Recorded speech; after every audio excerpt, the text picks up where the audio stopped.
Hi everyone, Rachel here and Steph from Moving to Canada. Back at it again with another live chat on the latest topics in the world of Canadian immigration. Today's a fun one because we're diving into British Columbia's provincial nominee program, or the BC PNP, to really talk about the changes that we saw in 2024. BC just released its official outcomes report for 2024. It's 33 pages long. It's packed with data, charts, and policy language, which, to be honest, is a little overwhelming. But luckily, I'm joined by Steph, who is our immigration writer, who's read through the whole thing so that you don't have to. Steph, do you want to kick us off with what stood out to you right away? So there was a lot in there that I think is worth mentioning, and you and I are going to go through the numbers that stuck out to us over the next couple of minutes. The real elephant in the room, and what was going through my mind a lot of the time that I was reading it, is that BC's allocation for its provincial nominee program in 2024 was 8,000 nominations. But if you fast forward to 2025, the allocation has dropped to 4,000. If you've followed along with the immigration levels plan at all, you would have seen that the federal government cut the PNP programs almost across the board by 50%. So yeah, BC's went from 8,000 last year to 4,000 this year. We have seen a couple of regions renegotiate their PNP allocations. I just updated our PNP tracker to show that New Brunswick most recently received a bit more of an infusion into their allocation for 2025. But we're assuming that BC might be staying at the 4,000 range for this year. The reason I wanted to start the conversation with this relatively sad fact is that it's important to bear the allocation change in mind while you listen to what we're saying and what happened last year. I guess consider as we go what the impact of the very high competition and demand will have on BC and what the PNP does in 2025 versus last year. And then you can use that to shape your strategy. Totally. I think that's a good place to really zoom out and to remind ourselves what the whole point of the PNP even is. At the core, the BCPNP is really meant to do two things. So it's one, to bring skilled people to Canada, and second, to make sure the immigration benefits aren't just concentrated in the biggest cities. So in BC, that means encouraging newcomers to look beyond just the Metro Vancouver and settle in places like the interior, the north, or Vancouver Island. And in 2024, it looks like that message is finally landing. According to the report, 42% of the nominees were based in regional communities. So that's almost half, which is pretty significant for a province that's so Vancouver heavy in the past. BC has also made it clear that pushing growth into smaller cities and towns is a big priority and that it will stay that way in 2025, even with the reduced allocation.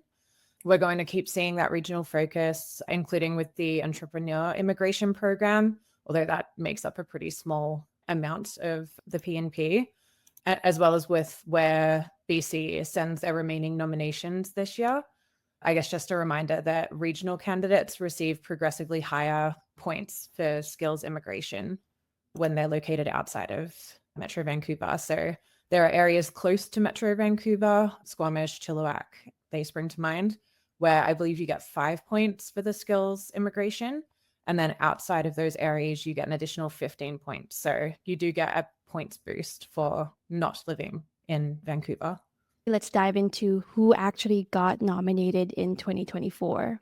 So, as mentioned earlier, BC had 8,000 nominations to work with, and almost all of them were used through the skills immigration stream.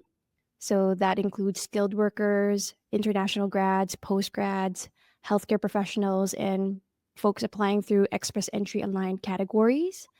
But what's really stood out, over 3,000 nominations went to international students through dedicated pathways for international graduates and postgraduate degree holders. And because of that, the reduced allocation for 2025, BC now hit pause on its student focus streams, which is a pretty huge shift, especially for recent grads who were counting on the BCPNP as their pathway to PR.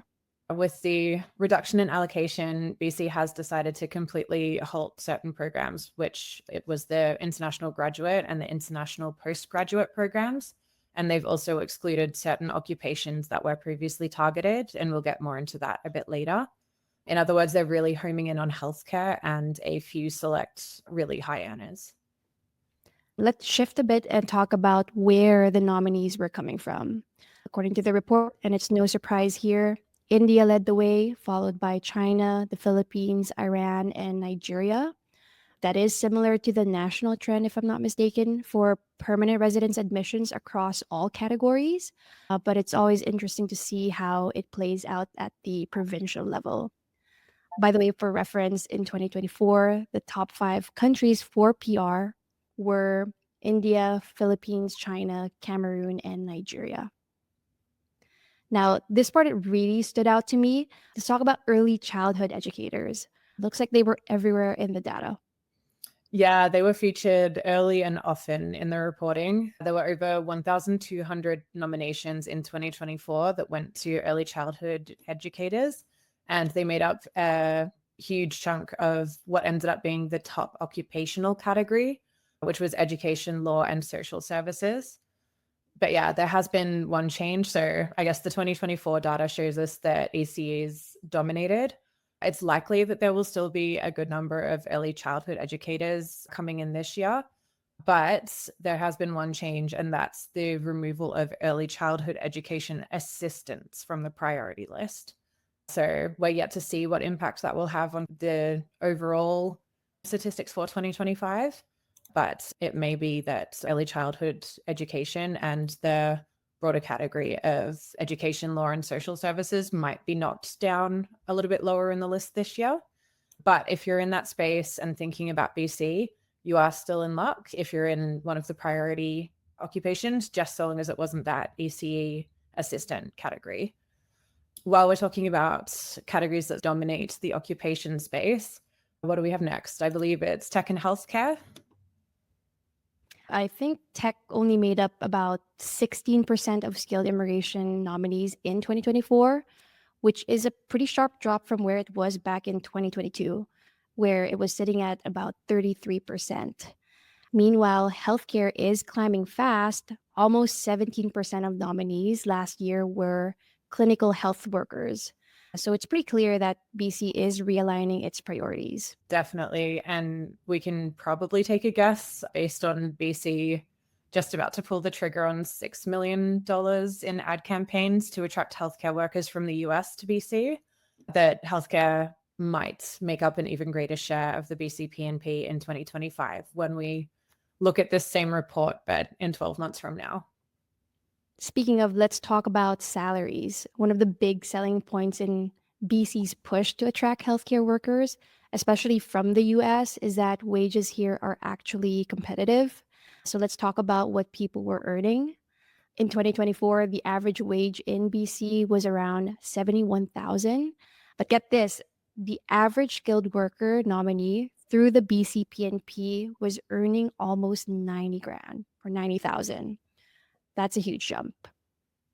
Yeah, and it's good to see. One of the goals of the BC PNP is to bring in workers who will strengthen the economy as well as to fill job vacancies.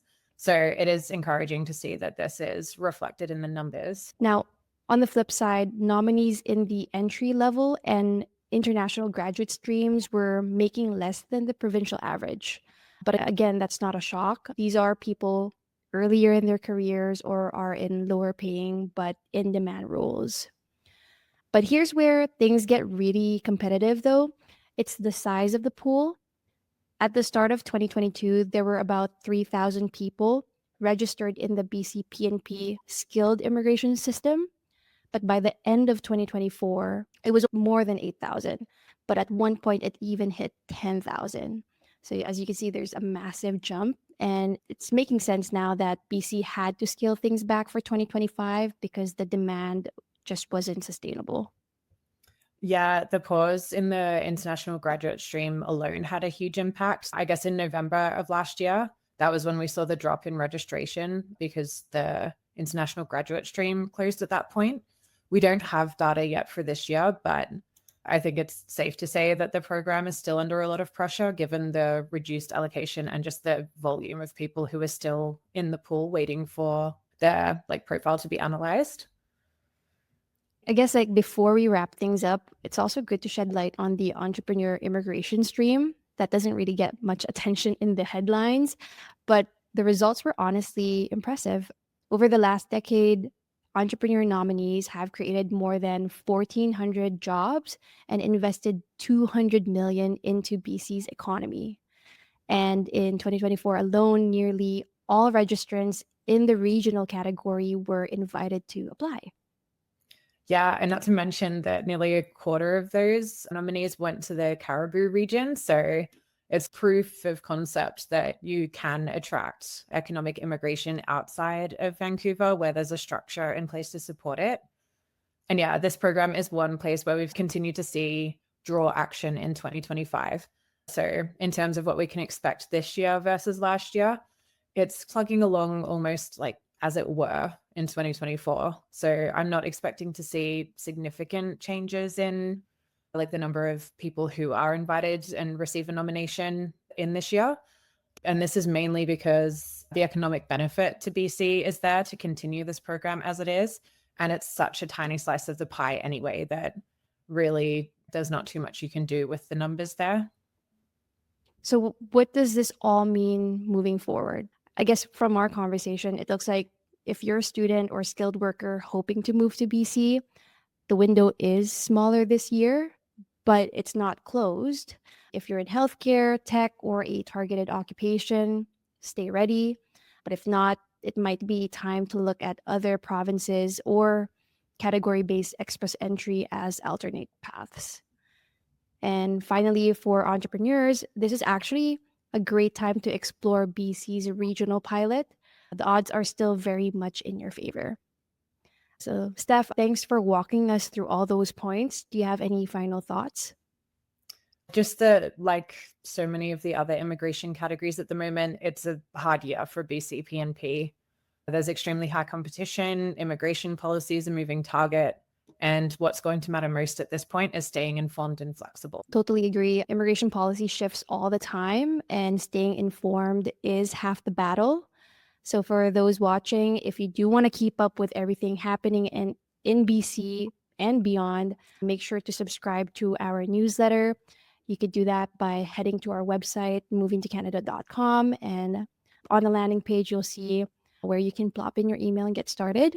We'll be tracking how BC uses its reduced allocation in real time.